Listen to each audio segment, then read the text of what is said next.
So this is the nature of a human being.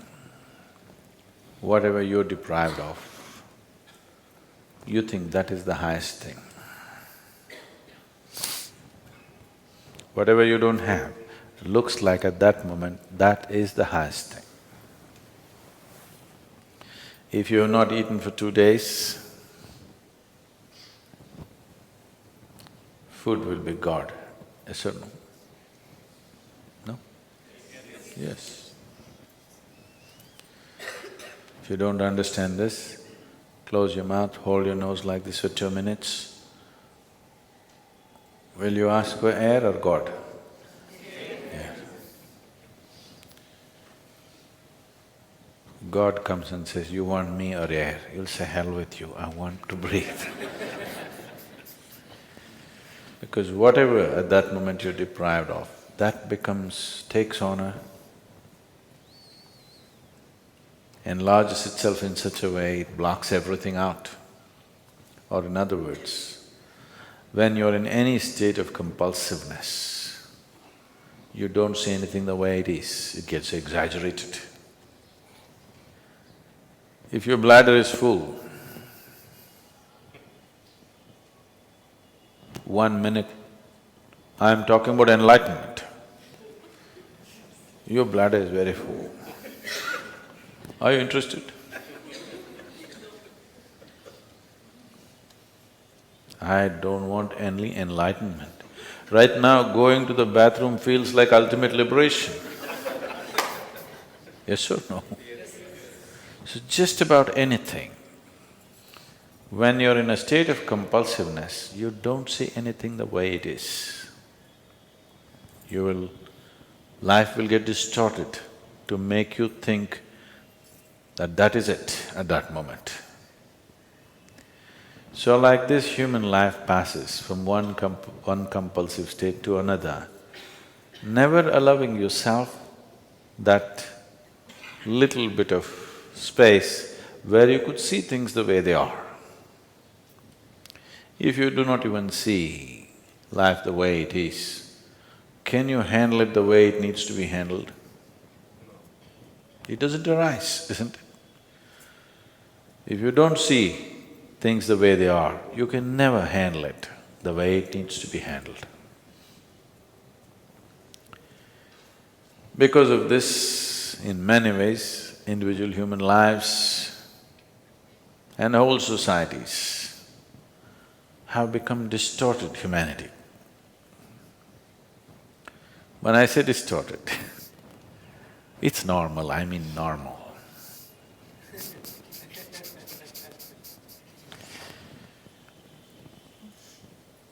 I was talking to a 14, 15-year-old kids in a school. And I couldn't believe that I was talking to about 11, 12 of them, young boys and girls. When something came up and I was just asking them what are they going to do next because they were in their 10th standard or something, they're only talking about finding a job and earning a living. I couldn't believe this because my whole life I never thought of earning a living. My dear father used to break his head, this boy has no fear in his heart, what will happen to him, what will happen to him? I said, not having fear is a problem? I thought fear is a problem. I never thought not having fear is a problem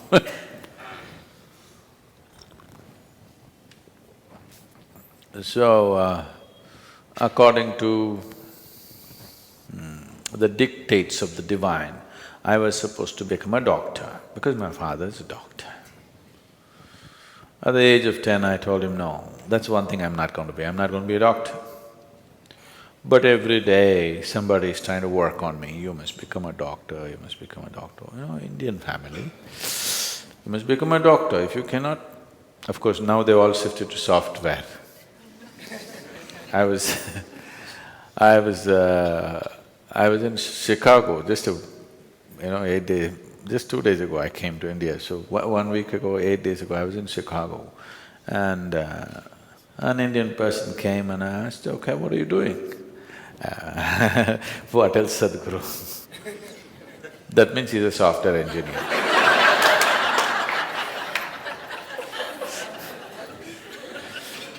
There was a time if you said what else, you were a doctor.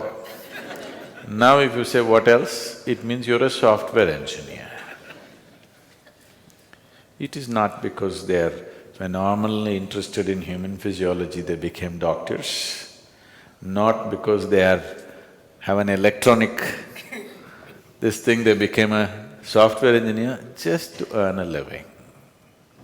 Is it not important? I'm not saying it's not important, all I'm saying is, even an ant, which has 1/1,000,000th of your brain, is capable of earning a living. What's your problem with such a big brain? Why I'm saying this is, this idea, this horribly limiting idea has been imposed into our youth that you must earn a living and that's the biggest thing. With this big brain, earning a living is actually a problem on this planet. I know everybody's been conditioned to believe that. It is not so, I'm telling you. It is not so.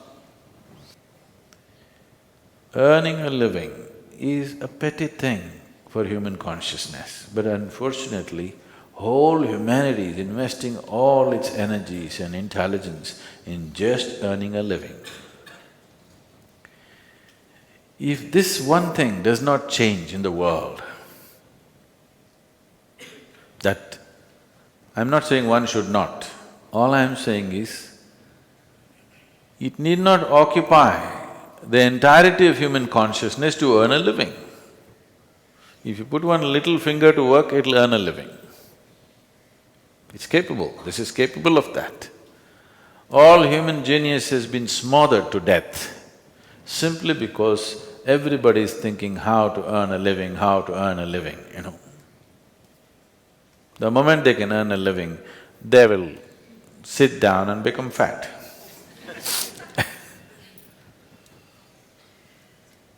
You must be saying, what can I do with this life, isn't it? Yes? You must be saying, what is the greatest thing I can do with this life? Because one day you'll fall dead, do you know?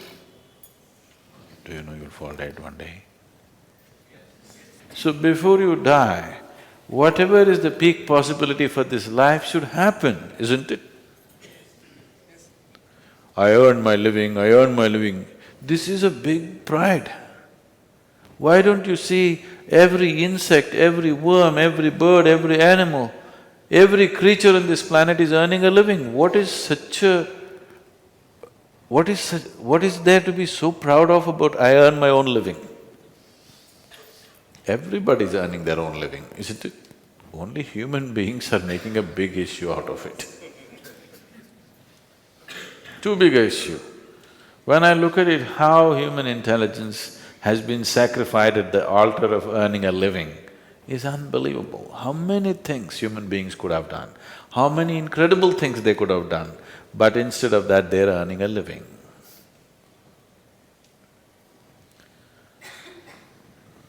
So it's very, very important. I'm just thinking we should start a wave, particularly in schools and colleges, that earning a living is a damn little thing. It is not the prime of your life. With one little finger you can earn a living. With this big brain, when an ant can earn its living, this big brain, should it struggle to earn a living? That has become a problem because you want to be like somebody else, isn't it? You want to be like somebody else, that enslaves you. And once you are into this chakra, nothing else is possible, it just keeps you going and going and going endlessly. Now this possibility of This simple thing called yoga is not about twisting your body, it's not about getting fit, it's not about getting healthy. All these things nature will do for you, if only if you live in tune with it. This is about understanding the geometry of the cosmos through the geometry of your own system.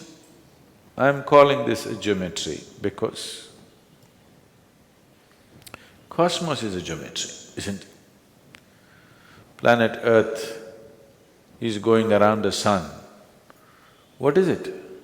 A diesel powered? You think a big diesel engine is pushing it? If it was, the roar of that engine would have killed us. Just the perfection of geometry, it just keeps going and going and going, isn't it?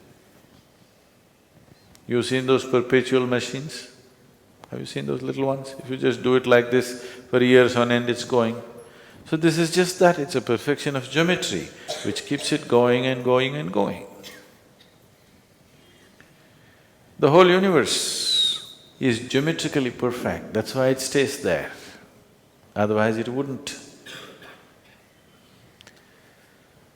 And if you learn to hold your body in a certain way, if the geometry of your body is in alignment with the geometry of the rest of the creation, suddenly you will find there is a rapport which will allow you can download the whole cosmos into this one.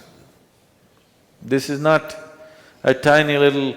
If you simply like this, if you live, you're just a piece of flesh and bone. If you just get it right, suddenly this is something else. Probably these days, you don't have this experience anymore because you got all Tata Sky, dish net and all that stuff. But if suppose you had a television in your home in 80s when first the Doordarshan came, you are watching your favorite cricket match, suddenly your television goes boop, boop, boop. Then you climb up the terrace and there is one aluminum contraption. If you do like this, nothing will come. If you do like this, nothing will come. You just get it to the right place. The world pours into your sitting room. This is just like that. If you learn to just hold it right, the whole cosmos will pour into you. So, this is engineering yourself. It does not mean engineering yourself to breathe little better, to be little more healthy, no. This is about realizing the full potential of what it means to be human.